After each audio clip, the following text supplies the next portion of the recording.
La prochaine série de Star Wars The Acolyte, s'annonce être une production complètement wokisée et s'annonce donc être surtout un nouveau désastre de plus pour la licence. En tous les cas, les fans, eux, sont en colère et l'ont fait savoir. On voit ça ensemble.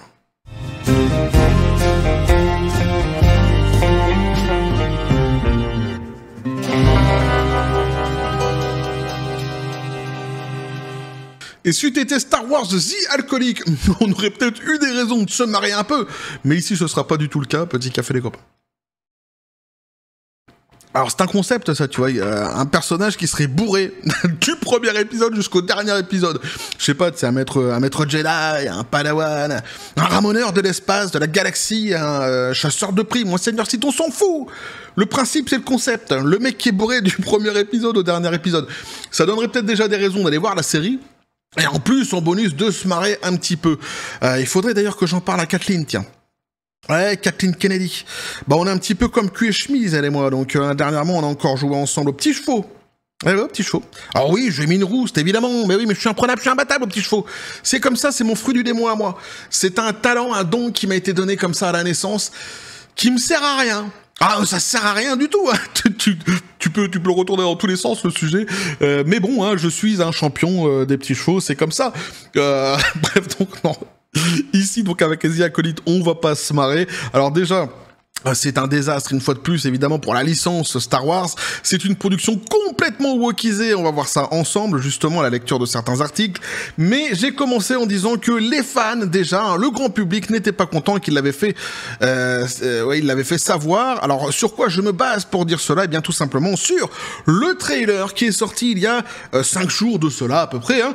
Alors, pour ceux qui ont vu le trailer, bah, vous l'avez vu. Pour ceux qui ne l'ont pas vu, à mon grand avis, vous ne manquez pas grand-chose. Moi, je l'ai trouvé tout à fait pathétique. S'il n'y avait pas eu de sabre laser ni de force utilisée dans ce trailer et que tu m'avais dit que c'était je sais pas, un Percy Jackson, peut-être que je t'aurais cru aussi. Mais franchement, je l'ai trouvé plat, je l'ai pas du tout trouvé engageant. Et en plus, quand on connaît le concept de cette fameuse série, autour de cette série, eh bien, c'est encore pire, évidemment. Donc, vous ne manquez pas grand-chose. Néanmoins, il est toujours sur YouTube, hein, pour ceux qui veulent aller le voir, hein, se faire plaisir ou pas. Mais ce qui est intéressant ici, c'est de voir justement donc les likes et les dislikes, et oui, hein, qui ont été déposés sous ce fameux trailer, et donc on peut voir qu'il y a 176 000 likes. Ah, c'est pas mal quand même, tu vois, 176 000 gens qui ont liké ce trailer. C'est un mystère pour moi, mais c'est comme ça. Et par contre, 495 000 dislikes. J'y ai apposé mon petit dislike à moi. C'est la Goldo Touch. Ah, j'étais obligé. Tellement le projet est quand même assez foireux et complètement wokisé surtout.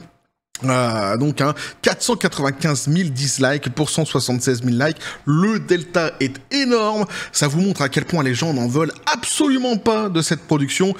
Et à mon sens, ils ont fort bien raison. Ce qui est certain, c'est que du coup, dans la maison aux grandes oreilles, là-haut, il doit y avoir sans doute certaines personnes qui commencent à voir les fesses qui font bravo.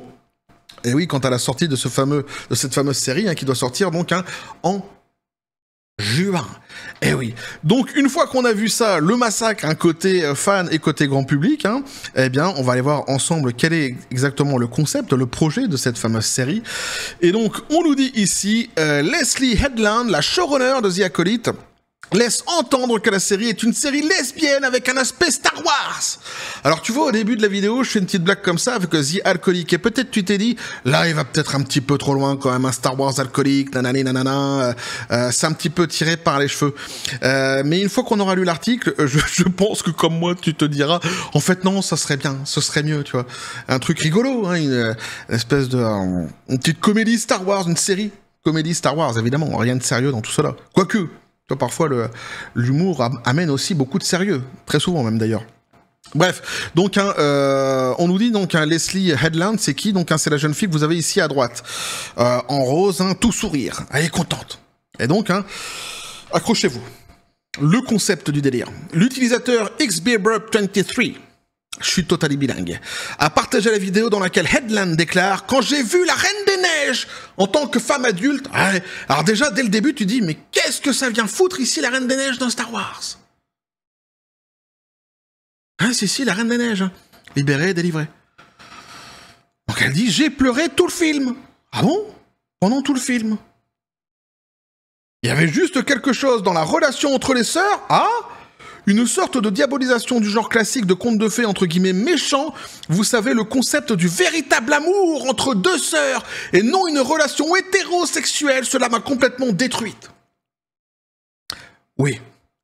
Donc là, ça te situe un petit peu la stabilité du personnage, c'est-à-dire qu'elle a vu en fait là, donc la série, le film animé La Reine des Neiges, et elle l'a interprété comme une histoire d'amour entre deux sœurs, une histoire incestueuse, hein, donc entre deux sœurs, hein, qui l'a complètement bouleversée. Elle a pleuré pendant tout le film et ça l'a complètement bouleversée, ça l'a complètement détruite. Alors bon, juste, je fais une petite parenthèse. Hein. Moi, j'ai 5 filles. Oui, j'ai 5 filles. J'ai des garçons aussi. Mais combien ai-je d'enfants en tout? Mais ça, c'est un mystère. Je suis un gremlin. Je me reproduis à une vitesse extraordinaire. On n'a pas de Hulk à la maison, donc j'ai décidé de monter une armée. Une armée anti-woke. C'est comme ça. On est là pour ce siècle-ci et le prochain. Faudra s'y faire parce qu'ils sont tous comme moi. Hein. La pomme ne tombe jamais loin de l'arbre. Mais enfin bref, mes 5 filles, aucune d'entre elles, aucune n'a vu une histoire incestueuse entre deux sœurs, une histoire d'amour entre deux sœurs. Aucune. Et si je demande à ma femme, je connais sa réponse, elle va me dire faut être taré pour voir quelque chose comme ça dans La Reine des Neiges. Ah, je la connais, elle est comme ça. Donc les plus petites, à la limite, je leur demanderai quand elles pourront s'exprimer davantage, mais je suis sûr qu'elles me diront pareil. Et en plus, moi aussi, je l'ai vu, hein, forcément, La Reine des Neiges. J'ai pas du tout non plus vu cela. Et je vais encore me le retaper, puisque j'ai encore des enfants tout petits qui l'ont pas encore vu. Bah ouais, mais c'est comme ça. Mais enfin, ça, c'est juste une petite parenthèse. Mais encore ici, tu peux te dire, mais qu'est-ce que ça vient foutre avec Star Wars, tout de même? Même si, bon, elle est barrée et qu'elle a vu ça dans La Reine des Neiges, mais qu'est-ce que ça vient faire avec Star Wars? Bah attends. Tu vas voir. Elle a poursuivi, donc, et j'ai pensé, mon Dieu, j'adorerais faire quelque chose comme ça.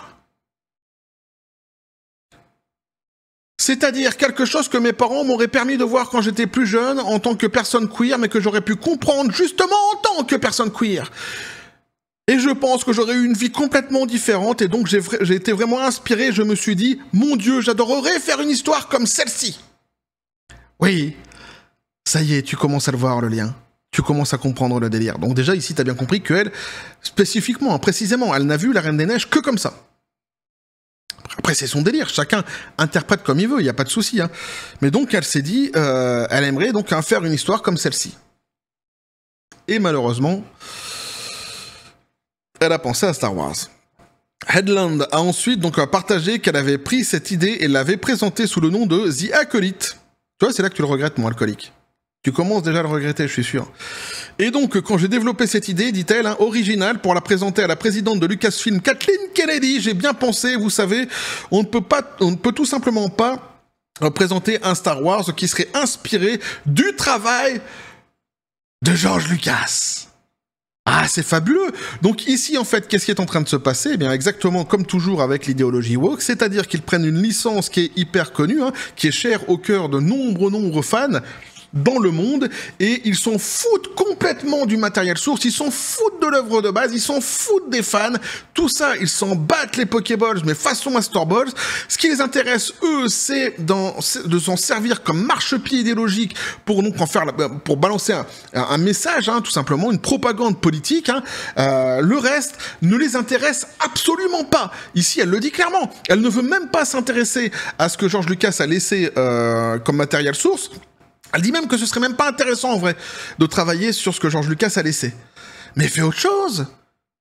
Crée une histoire à côté, mais fous la paix à Star Wars. Mais non, évidemment non.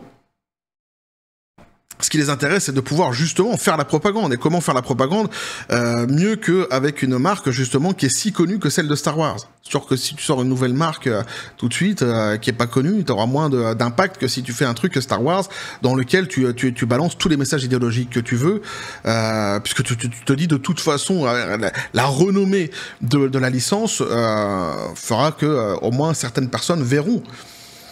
Le plus grand nombre, il l'espère, mais au moins certaines personnes verront et entendront le message que j'ai à faire passer. C'est exactement ça, ni plus ni moins. Donc elle dit, cela ne peut pas être une référence donc au travail de George Lucas. Surtout si vous voulez mettre quelque chose pendant la Haute République, la fin de la Haute République, dans des préquels, vous n'avez pas la saga Skywalker, vous ne pouvez pas faire une référence à un personnage créé par George et ou Filoni, vous devez créer votre propre nouveau personnage, a-t-elle ajouté. Donc là, qu'elle veuille ajouter des personnages qui ne sont pas connus parce qu'elle parle d'une temporalité qui n'a pas été travaillée par George Lucas et Filoni, ça, on peut le comprendre, mais c'est pas parce qu'en fait, tu utilises une temporalité qui n'a pas été utilisée auparavant par George Lucas ou Filoni que tu peux te permettre de tout faire dans cette temporalité. Absolument pas. Il y a quand même, il y a une ligne tracée quand même, une philosophie Star Wars, il y a une idée Star Wars quand même, il y a une source, un matériel source Star Wars qui existe et qu'il faut respecter. C'est pas parce que tu vas travailler une temporalité complètement différente que demain, si t'as envie de foutre des Teletubbies dedans qui viendraient de la planète Télétubby, t'aurais le droit de le faire. Non. Absolument pas. Mais on comprend bien ici qu'elle s'en fout, elle, de toute façon. Elle s'en fout. Ce n'est pas inhabituel dans une interview avec Empire qui est... ce n'est pas inhabituel, voilà. Dans une interview avec Empire qui a été partagée sur le Reddit de Star Wars Leaks en mai 2023, Headland a informé les médias que son discours à Kennedy était donc un Kill Bill qui rencontre la Reine des Neiges. Donc elle a vendu le projet comme ça. Mais tu t'imagines un peu le délire, quoi. C'est-à-dire qu'elle rentre dans le bureau de Kennedy. Bonjour, je m'appelle Kathleen Kennedy. Bonjour, moi c'est Headland. Ok, qu'est-ce qui se passe? Je voudrais travailler Star Wars. Bah déjà, t'as le look de la maison, j'ai presque envie de te dire, donc bon point, déjà ça commence bien, et quoi le concept? Alors moi, mon concept, ça serait un Kill Bill qui rencontrerait la Reine des Neiges. Banco, bingo, jackpot. C'est parfait, c'est exactement ça. Mais t'imagines le délire, la folie, quoi. Je vois même pas le lien, en fait. Après, tu vas me dire, on peut toujours trouver un lien dans tout et n'importe quoi, mais faut pas exagérer non plus, quoi. Moi, tout à l'heure, je parlais des ramoneurs intergalactiques. Je vais pas ramener Mary Poppins dans Star Wars. Elle a expliqué. C'était une sorte de blague. Mais c'était mon argumentaire auprès de Cathy. Elle l'appelle comme ça. Ils sont proches. Hein. Je veux prendre cette version révisionniste des méchants que l'on voit dans les médias des contes de fées et la raconter à travers cette lentille. Donc voilà, donc elle s'en fout complètement, comme je disais, du matériel source. Seule chose qui l'intéresse, c'est son message de propagande. Et quel est-il? Eh bien, elle nous dit « Quand j'étais une jeune fille homosexuelle, je m'identifiais à Ursula, la sorcière des mers dans La Petite Sirène. En tant que fille queer qui a grandi, si vous n'avez pas de héros, eh bien, vous vous intéressez plutôt aux méchants qui apparaissent et qui sont tous codés queer. Codés queer. Et vous vous dites « Oui, ça, c'est moi. » Codé queer, je sais pas ce que ça veut dire codé queer. Ah, remarque, c'est peut-être moi, j'ai pas la bonne lecture, j'ai pas les bons codes. Ah déjà, elle voit une affaire incestueuse dans la Reine des Neiges, donc au niveau des codes, on n'est pas sur le même chemin. On n'a pas pris la même piste. Ah non, c'est peut-être la même montagne, mais c'est pas la même piste. En tant que cinéaste queer, ah bon, vous allez avoir donc elle se définit comme ça, cinéaste queer. Maintenant, c'est un badge, tu vois. Vous êtes cinéaste? Non, je suis cinéaste queer. Mais on s'en fout, vous êtes cinéaste ou pas? Non, on s'en fout pas, je suis cinéaste queer. Il y a quoi que tu comprends pas là-dedans? Fais attention, c'est tout à fait différent. Vous faites des films? Oui. Donc vous êtes cinéaste. Ne me cherche pas. Franchement, ils sont extraordinaires.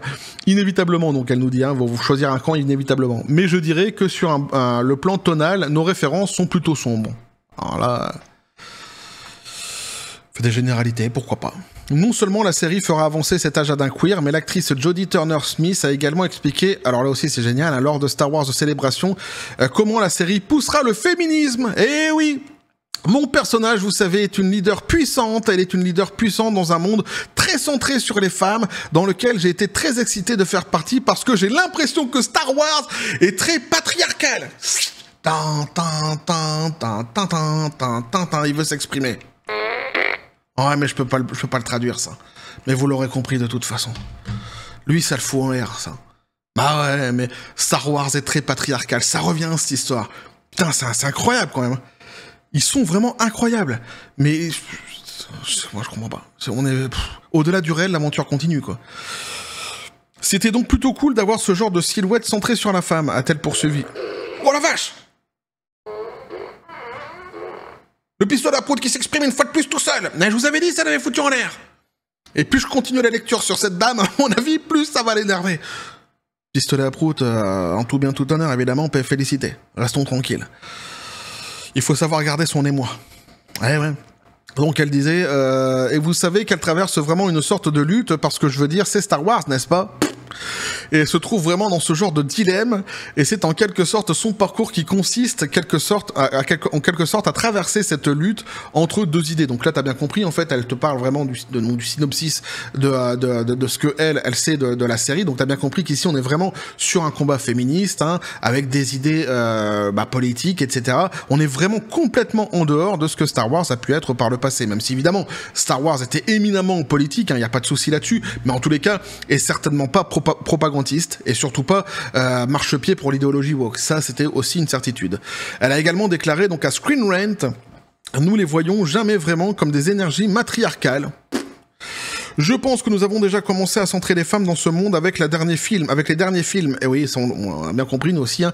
Et nous le voyons également dans beaucoup d'autres émissions de télévision. Mais je pense qu'il s'agit souvent du parcours d'un homme, il s'agit moins du parcours d'une femme. Elle a informé Entertainment Weekly que la série fait partie d'une vague de séries Star Wars plus inclusives et magnifiquement représentées. Parce que Star Wars, à la base, c'est pas inclusif. Hein. Non mais faut le savoir, ça. Donc c'était vraiment cool. Et j'ai ressenti l'importance de cela en particulier. Mais ils disent tellement n'importe quoi, franchement, c'est un truc de dingue, je sais même plus quoi dire. Des trucs auxquels je suis arrivé, on nous dit, où tout le monde était vraiment enthousiasmé par ce qu'il voyait, parce que cela signifiait peut-être pour différents fans, des fans qui ne ressemblent pas nécessairement à ce que vous pensez habituellement, à quoi devraient ressembler donc les fans traditionnels de Star Wars. Donc là encore une fois, ça va absolument rien dire. Elle met dans des cases, des camps, des clans les gens, hein, ils regardent Star Wars sous le prisme patriarcal. Ici, grâce à elle, grâce à sa venue, il y aura plus de diversité, donc ça sera plus les mêmes fans, ils auront plus le même visage. Donc quel visage avaient les fans à la base? Sans doute le visage de l'extrémiste, l'extrémiste de droite, etc., etc. Toujours le même discours à la con. C'est complètement débile. C'est montrer à quel point ils ne connaissent absolument pas le matériel source Star Wars et à quel point ils s'en servent uniquement pour leur idéologie complètement délirante. Hein. Car s'il y a quelque chose que j'ai appris de cette série, c'est que les fans de Star Wars sont variés, a-t-elle déclaré. Bah ouais, ils sont variés évidemment. Et alors je vais te surprendre, il y a toutes les couleurs en plus de ça. Et depuis le début, hein, depuis toujours, hein. Pas depuis qu'ils ont su que t'allais jouer dans cette série. Comment s'appelle-t-elle, cette dame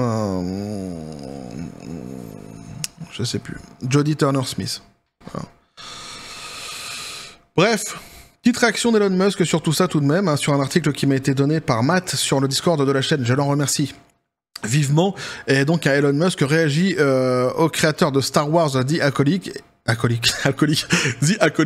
et il nous dit donc un plus fou que la parodie de South Park. Bah ouais, la réalité est en réalité plus folle que la parodie de South Park, que Musk a écrit faisant référence à un épisode de South Park qui a incendié la présidente de Lucasfilm, Kathleen Kennedy, pour les récents échecs au box-office de Disney, en particulier les films Star Wars qui n'avaient que peu ou pas de lien avec la trilogie original. Donc voilà ce qu'on pouvait dire ici, hein, sur ce fameux The Acolyte. Hein, vous l'aurez compris déjà avec le delta des likes et des dislikes, le grand public, les fans n'en veulent absolument pas. Ça, c'est un message qui est clair, hein, qui est directement adressé à Disney et à Lucasfilm, à Kathleen Kennedy plutôt. Ici précisément, le grand public n'en veut absolument pas, les fans encore moins.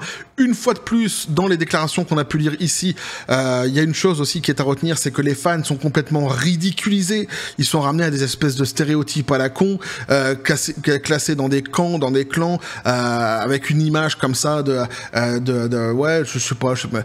vieux rétrograde, patriarcal, j'en sais rien. Enfin bref. Il nous parle d'un univers visiblement qu'il ne maîtrise pas du tout et dont il se fout de toute façon complètement. C'est ça, c'est-à-dire que tu te dis mais pourquoi en fait tu les écoutes parler de Star Wars, puisque tu sais qu'à la base ils s'en foutent complètement. Tu sais qu'ils vont pas te parler de Star Wars, ils vont te parler d'autre chose. Et c'est exactement ce qu'ils font ici, avec cette façon de dire que en fait toujours pareil, c'est-à-dire avant eux l'obscurité, après eux la lumière, avec tout ce qu'ils sont en train de faire aujourd'hui avec la licence Star Wars. Alors qu'en réalité ce qu'ils font c'est tout simplement la démolir. C'est un désastre de plus pour les fans. Alors on n'a plus grand-chose à attendre de Star Wars, puisqu'on a vu dernièrement comment George Lucas a apporté son soutien au PDG Disney, Bob Iger, Bob l'éponge taré, Bob higher because I got high, évidemment Bob Iger, hein. Concernant la lutte qui existe aujourd'hui entre Nelson Peltz notamment et le côté woke de la force chez Disney pour les sièges au conseil d'administration. Alors moi j'avais parlé d'une trahison, évidemment, puisque c'est une trahison de la part de George Lucas. Beaucoup dans les commentaires ont dit oui, mais la trahison originale c'était à la base quand il a vendu le tout à Disney. Oui, mais ça c'était pas à remettre en question. Ici il y a une vraie trahison qui devient d'ailleurs une tradition, une nouvelle portée ici par George Lucas, puisque évidemment il peut faire tourner le vent d'un côté ou d'un autre. Je sais pas si ça aura vraiment une grande importance, on le verra lors des votes, mais en tous les cas, il pouvait apporter son soutien à Nelson Peltz et donc aux fans, et il ne l'a pas fait, donc c'est une trahison supplémentaire. C'est ce que j'avais voulu relever justement dernièrement. Mais donc du coup, quand on voit que lui, il est content de ce que Disney est en train de faire avec Star Wars, ce qui est faux d'ailleurs, puisqu'on sait que en réalité, on a pu le lire dans certaines de ses déclarations. Alors c'est marrant, ça aussi, il y a quelqu'un qui est venu en disant, mais ça vous étonne que George Lucas n'ait pas le droit de dire du mal de Star Wars de Disney, c'est normal, il a signé dans un contrat. Mais quel contrat, j'ai envie de te dire? Est-ce que tu as une preuve de ce que tu es en train de dire quand tu racontes des conneries? Parce que en réalité, quand tu lis les déclarations qu'il y a eu depuis de nombreuses années maintenant de la part de George Lucas sur ce que Disney est en train de faire avec Star Wars, de nombreuses fois il est venu tacler Disney, de nombreuses fois il est venu cracher sur ce que Disney était en train de faire, à la grande joie d'ailleurs des fans. Il y a pas une déclaration, il y en a eu plusieurs comme cela. Donc ici, il avait donc l'occasion de pouvoir justement soutenir les fans. Il a décidé de ne pas le faire, sans doute moyennant un chèque. Après, je ne fais que supputer, ce n'est qu'une hypothèse, mais en tous les cas, il y a sans doute une histoire de gros sous derrière tout cela. C'est assez pathétique. Et une fois de plus, ici, on va se retrouver donc avec une production qui est complètement wokisée, qui va démolir la licence. Ça nous aiguille aussi sur, souvenez-vous, ce qu'avait dit Bob Iger, justement lui-même, par le passé, qu'il allait donc s'adosser sur la licence Marvel et Star Wars pour justement avoir de nouvelles productions qui auraient moins de quantité, mais que ça serait beaucoup plus qualitatif. On se rend compte que la qualité, si on pouvait espérer, puisqu'il l'avait promise, qu'elle s'éloignerait des bords politiques, c'est ce qu'il avait dit lui-même, eh bien, une fois de plus, on peut... on l'avait déjà constaté avec le projet de film Star Wars qui sont aussi en route, les Star Walk. Mais ici, donc une fois de plus, on peut voir que Bob Iger a menti tout simplement, et qu'il continue allègrement dans le côté woke de la Force. Évidemment, je lui souhaite à cette série un flop monumental, et quand je dis monumental, c'est vraiment monumental, avec ce délire de cette personne qui voit donc un côté incestueux dans La Reine des Neiges. Enfin, c'est complètement hallucinant. C'est pour ça qu'à la lecture en fait du concept de cette série, quand je parlais au début de faire une série plutôt parodique, humoristique, en plan alcoolique, c'eût été franchement préférable. Franchement, c'eût été préférable. Au moins, on se serait peut-être marré un petit peu, et ça nous aurait donné envie et raison peut-être d'aller voir la série. Mais moi ici, celle-ci, ce sera sans moi. Ça, c'est certain. Voilà ce que je peux vous dire en tous les cas là-dessus, les copains. N'hésitez pas à me dire ce que vous en pensez dans les commentaires, et vous abonner si le contenu vous a plu, activez la petite cloche pour les prochaines notifications, les prochaines vidéos qui vont arriver, à balancer un like, à partager la vidéo. Vous avez mon X-Or, le Discord, le Facebook de la chaîne qui sont dans la description des vidéos. N'hésitez pas à venir et à basculer du côté de la force absurde des réseaux sociaux. Sur ce, les copains, je vous dis comme toujours à la John Spartan, t'es félicité. Pistolet à prout, t'as bien parlé aujourd'hui, mais est-ce que t'as encore quelque chose à dire? C'est sur Kathleen Kennedy.